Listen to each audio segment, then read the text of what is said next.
শরীয়তপুর গ্রামে বাস করত এক সরল কৃষক ভোলা। ভোলা প্রতিদিন জঙ্গলে গিয়ে কাঠ কাটত। এই অভাবের সংসারে কাঠ কেটেই ভোলার সংসার কেটে যেত কোনো রকম।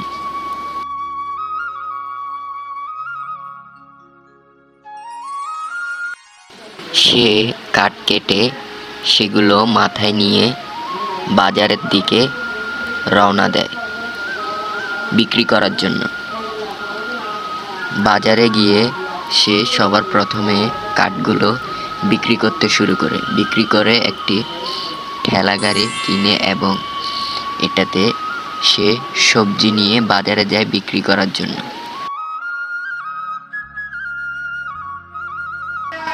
ভাই সবজি নাও, সবজি তাজা তাজা সবজি। ভাই সবজি কত?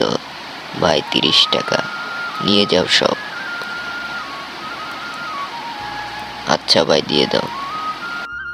সবজিগুলো বিক্রি করার শেষে সে চলে যায় বাড়িতে। পরের দিন ভোলা যখন জঙ্গলের দিকে এগোতে থাকে, তখন জঙ্গলে যাওয়ার পর সে দেখতে পেল তার সামনে দাঁড়িয়ে রয়েছে ভয়ঙ্কর এক বাঘ। হে ভগবান, এ কি দেখলাম আমি! এমন সময় তার মুখোমুখি উপস্থিত হয় এক সাধু।